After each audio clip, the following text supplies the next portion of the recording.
Hello everyone, welcome to my YouTube channel Tricky Chemistry Basics by Suman Negi. Today I am going to teach you the hyperconjugation part 2 in which we will study about the reverse hyperconjugation. So without wasting time let's get started. तो आज हम पढ़ने जा रहे हैं reverse हाइपरकॉन्जुगेशन। हाइपरकॉन्जुगेशन हम part first में पढ़ चुके हैं जिसमें हमने definition, examples, alpha carbon, alpha hydrogen, characteristics, ammo diagram और बहुत से फीचर्स हम पढ़ चुके हैं। तो आज हम उसी का रिवर्स पढ़ने जा रहे हैं, रिवर्स हाइपर कॉन्जुगेशन। तो आप सभी ने अगर वीडियो नहीं देखी है हाइपर कॉन्जुगेशन की तो आई बटन में जाके उस वीडियो को पहले देखें and then reverse hyper conjugation आपको समझ में आएगा। अदरवाइज मैं सीरियसली कह रही हूं, आपको बिल्कुल भी समझ नहीं आएगा अगर आप हाइपर कॉन्जुगेशन को नहीं जानते हैं। तो आपसे रिक्वेस्ट है कि वीडियो पूरी देखें, स्किप ना करें। बहुत डिटेल ही आपको मैं बतानी जा रही हूँ, इसीलिए मुझे एक दिन का मैंने ब्रेक ले लिया। टॉपिक बहुत छोटा था, लेकिन अगर आप अच्छे से डिटेल से पढ़ना चाहते हैं तो बहुत डिटेल भी है ये हम कह सकते हैं। इसलिए इस वीडियो पसंद आए तो लाइक करें, सब्सक्राइब करें, कमेंट करें और दोस्तों फ्रेंड्स में ज़्यादा से ज़्यादा शेयर करें। स्टार्ट करते हैं डेफिनेशन से। This is a reverse phenomena of positive hyperconjugation because in this phenomena movement of electron occurs from filled pi orbital or filled p orbital to sp3 hybridized sigma star abm orbitals। देखिएगा ये क्या कह रहा है, ये कह रहा है this is reverse phenomena of positive hyper conjugation. देखिए इससे जो पार्ट फर्स्ट में हमने पढ़ा था हाइपर कॉन्जुगेशन, ठीक है, हाइपर कॉन्जुगेशन जिसमें होता क्या है, वन टाइम मैं रिकॉल कराऊंगी आपको। देखिएगा ऐसी कंडीशन थी, एक कार्बन जो ग्रुप हम कह सकते हैं डबल बॉन्डेड वाला है, ये sp2 हाइब्रिडाइज्ड कार्बन है। इसके नियरेस्ट मतलब जस्ट बगल वाला कार्बन जो है अल्फा कार्बन है वो sp3 हाइब्रिडाइज्ड होना था। 1 2 3 4 बॉन्ड sp3 हाइब्रिडाइज्ड। इसमें जो हाइड्रोजन जुड़ा होता है ये अपने इस बॉन्ड में दो इलेक्ट्रॉन है, एक हाइड्रोजन के एक कार्बन के। ये तो इस बॉन्ड के दोनों इलेक्ट्रॉन, हाइड्रोजन क्या करेगा, इस बॉन्ड के अपने इलेक्ट्रॉन छोड़ के चला जाएगा और इस बॉन्ड के दोनों इलेक्ट्रॉन चले जाते हैं ये दो एटम के बीच, मतलब इनके ऑर्बिटल्स में ही जाते हैं। तो न्यू स्ट्रक्चर कुछ ऐसा बना था, यहाँ पर डबल बॉन्ड आ जाता है। इस कार्बन की वैलेंसी बढ़ जाएगी 1 2 3 4 और 5 बॉन्ड तो हो नहीं सकते, तो एक बॉन्ड मूव करके आगे गया था। ये मैंने पहले पढ़ा चुकी हूँ, एक डिटेल एक्सप्लेनेशन मैंने इसमें दिया हुआ था। तो ऐसा कुछ बना था, आप देख सकते हैं। तो इसमें हो क्या रहे, सिग्मा बॉन्ड के इलेक्ट्रॉन जो हैं वो पाई बॉन्ड की ओर को मूव कर रहे हैं, है ना। लेकिन यहाँ क्या हो रहा है, ये रिवर्स से कह रहा है। ये जो फिनोमिना हमने पढ़ा था ये पॉजिटिव हाइपर कॉन्जुगेशन है, सिग्मा बॉन्ड के इलेक्ट्रॉन पाई बॉन्ड की ओर मूव कर रहे हैं। लेकिन यहाँ क्या होता है, इसमें पाई बॉन्ड के इलेक्ट्रॉन या फिर नेगेटिव चार्ज वाले इलेक्ट्रॉन या फिर लोन पेयर वाले इलेक्ट्रॉन कहाँ की ओर को मूव करेंगे, यहाँ से यहाँ की ओर को, हाइड्रोजन वाले से मतलब अल्फा कार्बन की ओर को मूव करेंगे। पहली वाले केस में अल्फा कार्बन के जो इलेक्ट्रॉन थे या ये सिग्मा बॉन्ड के इलेक्ट्रॉन थे ये पाई बॉन्ड की ओर को मूव कर रहे थे, ये तो पॉजिटिव हाइपर कॉन्जुगेशन। अगर पाई बॉन्ड के इलेक्ट्रॉन अगर अल्फा कार्बन वाले एटम की ओर को मूव कर रहे हैं तो ये हो जाएगा रिवर्स, और इसी को हम क्या कहते हैं, रिवर्स हाइपर कॉन्जुगेशन। तो आप देख लीजिए, एक हमने एग्जाम्पल लिया हुआ है, वही कंडीशन है। देखिए पाई बॉन्ड है, ये पाई बॉन्ड वाला कार्बन कैसा है, ये कंडीशन वही रहेंगी जो हाइपर कॉन्जुगेशन में थी। sp2 ये ग्रुप हो गया डबल बॉन्डेड, इसके नियरेस्ट में मतलब अल्फा कार्बन इस ग्रुप से जुड़ी हुई, इस sp2 कार्बन से जुड़ी हुई जो कार्बन है दूसरी sp3 कार्बन है, ठीक है। क्या इसमें सिग्मा बॉन्ड है, यस 3 सिग्मा बॉन्ड है। तो इस समय सिग्मा बॉन्ड में कौन सा एटम जुड़ा है, इस समय सिग्मा बॉन्ड में sp3 हाइब्रिडाइज्ड कार्बन में ऐसे एटम जुड़े हैं जिनकी इलेक्ट्रोनिगेटिविटी मींस इलेक्ट्रॉन खींचने की पावर या विद्युत ऋणात्मकता ज्यादा है कार्बन से। जबकि अगर आप इस वाले एग्जाम्पल में देखेंगे तो इस समय कार्बन और हाइड्रोजन की अगर बात करें तो हाइड्रोजन एक वीक इलेक्ट्रोनिगेटिव है, लेस इलेक्ट्रोनिगेटिव है देन कार्बन की बजाय, मतलब कार्बन ज्यादा पावरफुल था। लेकिन इस समय कार्बन की तुलना में कौन पावरफुल है, फ्लोरीन। तो फ्लोरीन ज्यादा पावरफुल है, तो फ्लोरीन क्या करेगा, कार्बन से इलेक्ट्रॉन खींचेगा। अब कार्बन में क्या हो जाएगी, इलेक्ट्रॉनों की डेफिशिएंसी। तो कार्बन में जब इलेक्ट्रॉनों की डेफिशिएंसी होगी, कमी होगी, तो वो किससे खींचेगा, अपने पड़ोसी से, नेबरिंग एटम से। अब नेबरिंग एटम के पास पाई बॉन्ड है, तो पाई बॉन्ड है तो वो क्या है, रिच है, तो वो क्या करेगा, इलेक्ट्रॉन डोनेट कर देगा। तो कुछ ऐसा बना सकते हैं इसको हम। फ्लोरीन ने इलेक्ट्रॉन अट्रैक्ट कर लिए हैं, कार्बन पॉजिटिव सेंटर हो चुका है, तो इसको इसके पॉजिटिव चार्ज को हटाने के लिए ये पाई बॉन्ड इसकी ओर को मूव करेंगे। तो दिख रहा है आपको इस समय ये जो सिग्मा बॉन्ड के इलेक्ट्रॉन है, ये फ्लोरीन एटम, जो ये सिग्मा बॉन्ड से अटैच्ड फ्लोरीन एटम है, इसने खींच लिया और ये दोनों इलेक्ट्रॉन लेके यहाँ से चला गया। इस बॉन्ड में 2 इलेक्ट्रॉन है, ये 2 के 2 इलेक्ट्रॉन लेके यहाँ से चला गया। और इस एरो का ये जो एरो मैंने दिखाया है, टिल्ट एरो है, कर्व्ड एरो, ये इसकी डायरेक्शन फ्लोरीन की ओर को है। इसका मतलब है इस बॉन्ड का एक इलेक्ट्रॉन फ्लोरीन का है, एक कार्बन का है, तो ये कार्बन का इलेक्ट्रॉन लेके भी चला गया, तो इस पे नेगेटिव चार्ज आ जाएगा। देखिए, तो ये हुआ, देखिए फ्लोरीन इलेक्ट्रॉन लेके चला गया, तो ठीक उसी समय ये वाला पाई बॉन्ड यहाँ शिफ्ट हो गया एक पाई बॉन्ड। लेकिन ये पाई बॉन्ड जब यहाँ शिफ्ट हुआ तो इस कार्बन की वैलेंसी देखिएगा 1 2 3 4 बॉन्ड कंप्लीट है, ठीक है। लेकिन इस कार्बन में देखिए 1 बॉन्ड ये है और 2 हाइड्रोजन के यहाँ टोटल 3 बॉन्ड है, एक बॉन्ड कम हो गया, तो मीन्स इसके ऊपर क्या आ जाएगा, पॉजिटिव चार्ज। और ओवरऑल मैंने बोला था कि ओवरऑल चार्ज न्यूट्रल ही रहना चाहिए। ये फ्लोरीन जो होता है, फ्लोरीन नेगेटिव, इसी कंपाउंड के, ये जो कंपाउंड बचा है रिमेनिंग, इसी के मतलब संपर्क में रहता है, कांटेक्ट में रहता है, इस वजह से ये पॉजिटिव चार्ज इस नेगेटिव चार्ज को जाने नहीं देगा, ठीक है।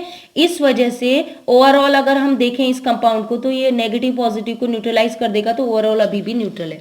नेक्स्ट देखिए, अब इसमें कुछ नहीं करना है आपको, ये बन चुका है। अब क्या करेंगे, जैसे ये फ्लोरीन नेगेटिव बना, वैसे हो सकता था ये वाला फ्लोरीन ना अट्रैक्ट करे इलेक्ट्रॉन, ये वाला फ्लोरीन भी अट्रैक्ट कर ले। अगर ये वाला फ्लोरीन अट्रैक्ट करता है इलेक्ट्रॉनों को देन ये वाला स्ट्रक्चर ऐसा बन जाएगा, वही है, ये बॉन्ड यहां मूव करेगा तो ये वाला फ्लोरीन बाहर निकल जाएगा, ठीक है, आउट फ्रॉम हियर। तो फ्लोरीन नेगेटिव चार्ज है क्योंकि बॉन्ड लेके जा रहे हैं, इलेक्ट्रॉन लेके जा रहे हैं, और ये बॉन्ड यहां मूव करेगा। बाकी कंडीशन सेम रहेगी, केवल एक बार इस फ्लोरीन को आउट दिखा देंगे नेगेटिव चार्ज के रूप में, बाकी 2 फ्लोरीन वैसे ही रहेंगे, ठीक है। और नेक्स्ट में एक फ्लोरीन ये निकाल दिया तो 2 फ्लोरीन वैसे रहेंगे, और तीसरे डायग्राम में तीसरा फ्लोरीन आपने आउट कर दिया, बाकी 2 फ्लोरीन एज इट इज रहेंगे। और बॉन्ड में जो चेंज आ रहा, पाई बॉन्ड मूव करके यहाँ आ रहा कार्बन पे पॉजिटिव, तो कार्बन पे पॉजिटिव चार्ज वहीं पर रहेगा जैसा आपको दिखाई दे रहा है, ठीक है। तो ये पहला एग्जाम्पल हो चुका है। तो नेक्स्ट हमने लिया है, देख लीजिए, इसमें बेंजीन, इसमें कार्बन जुड़ी है, CCl3 जुड़ा हुआ है। तो हम क्या करते हैं, यहाँ भी सिस्टम हमको दिखाई दे रहा है। ये वाला कार्बन मैं बार बार कैलकुलेट नहीं कर रही हूँ, आप देख लीजिए, ये वाला कार्बन जो है 1 2 3 बॉन्ड 3 मतलब sp2 है। sp2 के नियरेस्ट वाली अल्फा कार्बन क्या है, sp3, 1 2 3 4 sp3 है। इस sp3 में एक मोर इलेक्ट्रोनिगेटिव एटम जुड़ा है, तो मोर इलेक्ट्रोनिगेटिव एटम जुड़ा है तो ये इलेक्ट्रॉनों को अपनी ओर को खींच लेगा, तो ये बॉन्ड ब्रेक हो जाएगा, Cl नेगेटिव इलेक्ट्रॉन लेके चला गया, तो कार्बन पे पॉजिटिव सेंटर डेवलप हो गया। तो कार्बन अब किससे इलेक्ट्रॉन खींचेगा, बेंजीन रिंग से, तो ये वाला पाई बॉन्ड मूव करेगा यहाँ पर, ठीक है, यहाँ पर पाई बॉन्ड आ गया। और इसकी वजह से या इस वाले कार्बन में जिसने ये पाई बॉन्ड मूव किया यहाँ पर, ठीक है, तो इस कार्बन की तो वैलेंसी उतनी है 4 अभी भी, देखिए 1 2 3 4, लेकिन इस कार्बन की बात करें 1 2 और एक हाइड्रोजन होता है, 3 बॉन्ड, एक बॉन्ड कम हो गया तो इस पे पॉजिटिव चार्ज डेवलप होगा।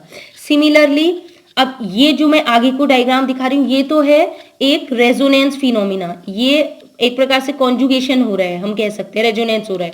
लेकिन अगर आपको हाइपर कॉन्जुगेशन दिखाना है तो ये कंडीशन जो आई है, एक बार Cl निगेटिव के लिए इतना ही, ऐसे ही बनेगा डायग्राम।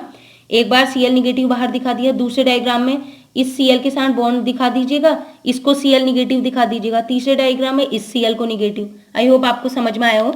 लेकिन ये जो मैंने बनाए हैं, ये जो मैं बना रही हूँ, ये क्या है, ये रेजोनेटिंग फॉर्म है। केवल ये 2 अगर बात करें तो ये हाइपर कॉन्जुगेटिव स्ट्रक्चर है।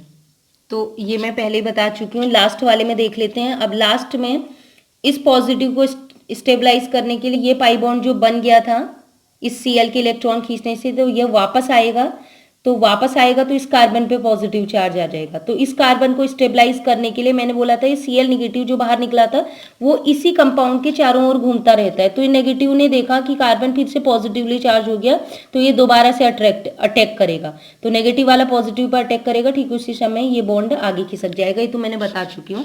तो अगेन ये वाला स्ट्रक्चर हमें फिर से मिलेगा। तो केवल ये दो रेजोनेटिंग स्ट्रक्चर है, सॉरी हाइपर कंजुगेटिव स्ट्रक्चर है, बाकी मैंने रेजोनेंस दिखाया है। नेक्स्ट एग्जाम्पल ये हो सकता है, देख लीजिए CF और H, CF2H और NH नेगेटिव।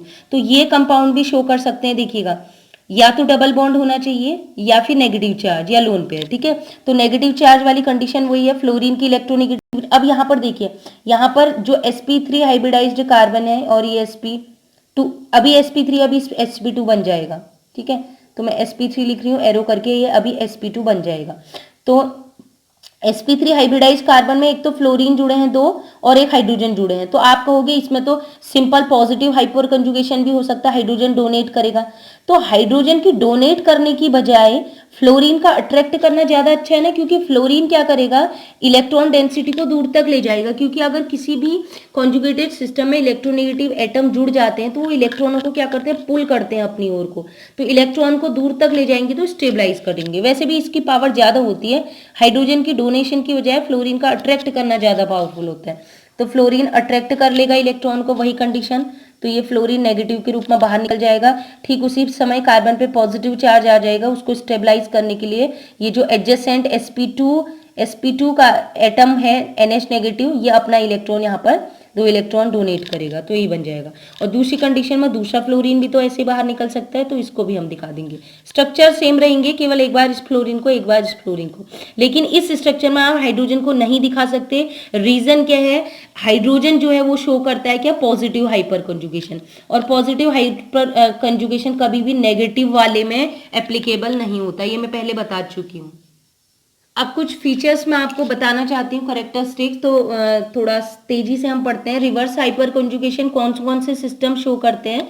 तो एक तो ये कंडीशन, जब ये sp2 कार्बन डबल बॉन्डेड वाला हो, डबल बॉन्डेड इथाइलिन, मतलब एक प्रकार से डबल बॉन्डेड सिस्टम हो, C डबल बॉन्ड वो भी हो सकता है, डबल बॉन्डेड सिस्टम हो और उसके पड़ोस में जो अल्फा कार्बन है, sp3 हाइब्रिडाइज्ड अल्फा कार्बन है, उसमें कोई ऐसा एटम जुड़ा होना चाहिए जिसकी इलेक्ट्रोनेगेटिविटी ज्यादा हो, मतलब X क्या हो, मोर इलेक्ट्रोनेगेटिव, ठीक है। तो कंडीशन ये है, एक तो डबल बॉन्डेड वाले शो करेंगे, दूसरे जो sp2 हाइब्रिडाइज्ड एटम है, ठीक है, वो नेगेटिव चार्ज वाला हो सकता है। बाकी तो कंडीशन वही है ना, sp3 से जुड़ा होगा, उसमें इलेक्ट्रोनेगेटिव एटम जुड़ा होगा, यहाँ कंडीशन सेम है। बस एक बार sp2 वाला डबल बॉन्डेड हो सकता है, sp2 वाला जो ग्रुप है वो नेगेटिव चार्ज वाला हो सकता है, जैसे अभी NH नेगेटिव था। और तीसरी कंडीशन हो सकता है, जो sp2 हाइब्रिडाइज्ड है वो क्या हो सकता है, लोन पेयर वाला, ठीक है। तो बाकी कंडीशन मैं पहले बता चुकी हूँ हाइपर कंजुगेशन में, बाकी कंडीशन वही है। sp3 से जुड़ा होगा, sp3 से sp3 से, वहां हाइड्रोजन से जुड़ा होता था तो हाइड्रोजन इलेक्ट्रॉन डोनेट करता था। यहाँ x से जुड़ा है, हेलोजन से जुड़ा है, फ्लोरीन क्लोरीन से जुड़ा है, मोर इलेक्ट्रोनेगेटिव है तो इलेक्ट्रॉन खींच लेता है। नेक्स्ट है, in reverse hyper conjugation sp3 hybridized carbon या फिर other atom converted into sp2 hybridized atom. ये मैंने आपको बता ही चुकी हूँ पहले भी, देख लीजिए कि ये क्या है, sp3 हाइब्रिडाइज्ड है। अल्फा कार्बन जो होती है वो होती है sp3 हाइब्रिडाइज्ड, लेकिन अभी ये Cl इलेक्ट्रॉन बॉन्ड लेके अगर निकल जाएगा, ये बॉन्ड यहाँ मूव कर जाएंगे। तो देखिए इस कार्बन का अब हाइब्रिडाइजेशन कितना हो गया, एक सिग्मा बॉन्ड, ये एक सिग्मा बॉन्ड, ये एक सिग्मा बॉन्ड, ये है पाई बॉन्ड बना है। पाई बॉन्ड हाइब्रिडाइजेशन में पार्टिसिपेट नहीं करता, तो 3 सिग्मा बॉन्ड मतलब 3 में हाइब्रिडाइजेशन क्या हो जाएगा, sp2। तो जो sp3 हाइब्रिडाइज्ड कार्बन थी जिसके सिग्मा के इलेक्ट्रॉन कौन लेके चला गया, क्लोरीन, वो अब किस में बदल गया, sp2 में। हम कह सकते हैं रिवर्स हाइपर कॉन्जुगेशन या फिर पॉजिटिव हाइपर कॉन्जुगेशन, दोनों केस में जो पहले पढ़े थे उसमें भी sp3 वाला sp2 में ही कन्वर्ट होता है हाइपर कॉन्जुगेशन के बाद।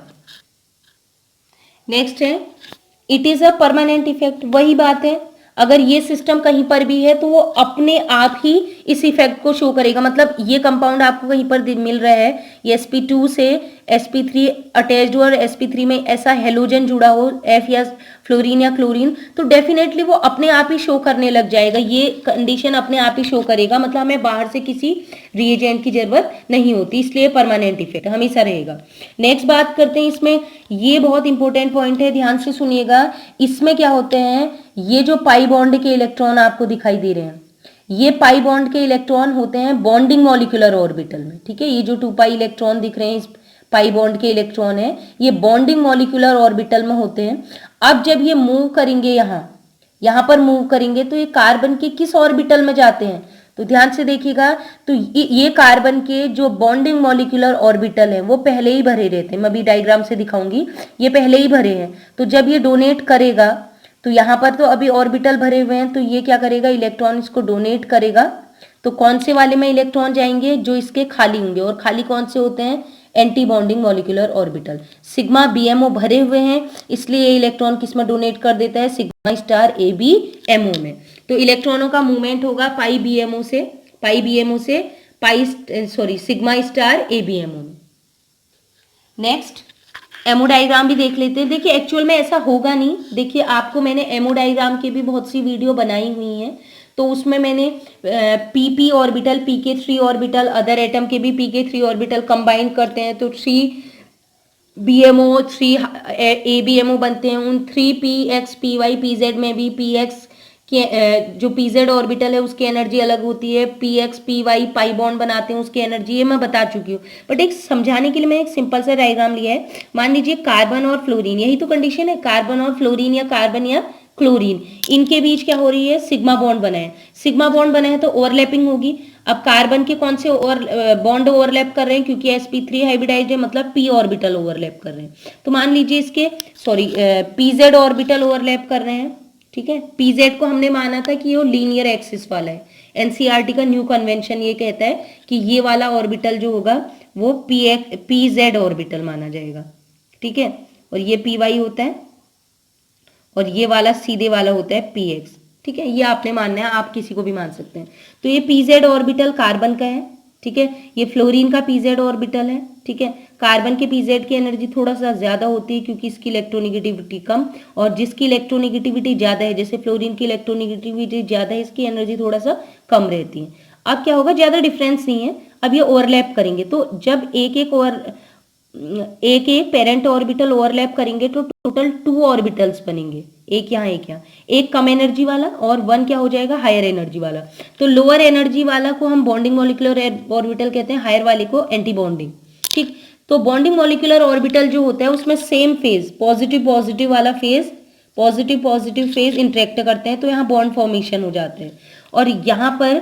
और यहाँ एंटी बॉन्डिंग की बात करें तो अपोजिट फेज, पॉजिटिव वाला नेगेटिव के सामने आएगा तो इनके बीच कोई इंटरेक्शन नहीं होगा, तो ये दूर जाएंगे, रिपल्शन होगा तो एनर्जी बढ़ जाती है, ठीक है। अब बात करते हैं, कार्बन के पास भी एक इलेक्ट्रॉन है सिग्मा बॉन्ड में, और क्लोरीन के पास भी एक इलेक्ट्रॉन है सिग्मा बॉन्ड में, तो टोटल 2 इलेक्ट्रॉन है। तो 2 इलेक्ट्रॉन आबाउ रूल के अकॉर्डिंग कहता है कि lower energy orbital field first, ठीक है। तो लोअर एनर्जी ऑर्बिटल में मैक्सिमम 2 इलेक्ट्रॉन आ सकते हैं, हमारे पास हैं भी 2 इलेक्ट्रॉन, तो फिल कर दिए। तो एबीएमओ क्या हो गया, वैकेंट। तो अभी की बात करें, सी और सीएल के बीच जो ये बॉन्ड के 2 इलेक्ट्रॉन है वो कहाँ भरे हैं, अभी बीएमओ में। तो बीएमओ अभी भरा हुआ है, तो बीएमओ जब तक भरा है तो ये इलेक्ट्रॉन दे नहीं सकता, तो क्या होगा, कंडीशन वही है। तो अब ये इलेक्ट्रॉन अगर डोनेट कर रहा है अपना, तो कहाँ डोनेट करेगा, इन खाली ऑर्बिटल्स में, एबीएमओ में। इसीलिए लिखा गया है बीएमओ जो फील्ड पाई ऑर्बिटल के जो फील्ड बीएमओ है, यहां से इलेक्ट्रॉन जाते हैं इस सिग्मा बॉन्ड के कौन से, एबीएमओ में। नेक्स्ट है this effect generate a negative ion. तो रिवर्स जैसे अगर हम पॉजिटिव हाइपर कॉन्जुगेशन की बात करें तो उसमें इलेक्ट्रॉन डोनेट हो रहा था, हाइड्रोजन इलेक्ट्रॉन डोनेट कर रहा था, तो H क्या हो जाएगा, पॉजिटिव के रूप में निकल रहा था, ठीक है। लेकिन यहाँ पर क्या हो रहा है, इस समय C और ये जो इलेक्ट्रोनिगेटिव एटम है ये इलेक्ट्रॉन खींच ले रहा है, तो इस समय कौन सा एटम जनरेट हो रहा है, कौन सा आयन, नेगेटिव आयन। तो रिवर्स हाइपर कॉन्जुगेशन में नेगेटिव आयन जनरेट होगा, ठीक है। नेक्स्ट पॉइंट है द क्लोराइड Cl निगेटिव और फ्लोराइड निगेटिव या fluorine negative ion is found in this effect do not show basic character, ठीक है। तो ये जो मैंने बोला था, बेस किसे कहते हैं, जो क्या करेगा, H पॉजिटिव को अपनी ओर अट्रैक्ट करेगा, H पॉजिटिव को। बट यहाँ अगर इसकी बात करें तो ये फ्लोरीन नेगेटिव जो है कहीं ना कहीं इन कंपाउंड के ही कांटेक्ट में है, ये पॉजिटिव है, अभी रिवर्स कंडीशन होगी, ये यहाँ अटैक करेगा और फिर से रिवर्स ये पाई बॉन्ड यहाँ मूव करेंगे, ठीक है। ये कंटिन्यूअसली चल रही, तो फ्लोरीन किसी और को क्या करता है, अपने इलेक्ट्रॉन डोनेट नहीं कर सकता, ये इसी कंपाउंड से अभी भी जुड़ा है, इसलिए इसको बेसिक नहीं मानेंगे। जैसे वहां H पॉजिटिव को हम एसिडिक नहीं मानते, वैसे यहाँ F निगेटिव को हम बेसिक नहीं मानेंगे। ये इलेक्ट्रॉन डोनेट नहीं कर सकता। नेक्स्ट, ये मैं बता चुकी हूँ आपको, ये सी और सी एच टू के बीच डबल बॉन्ड बना हुआ है, ये पाई बीएमओ भरे हुए हैं, क्योंकि बॉन्ड बना है मतलब पाई, ये इलेक्ट्रॉन अभी दो इलेक्ट्रॉन जो हैं बॉन्डिंग मॉलिक्यूलर ऑर्बिटल में भरे हैं। अब ये इलेक्ट्रॉन अपने डोनेट कर रहे हैं, किसको डोनेट कर रहे हैं?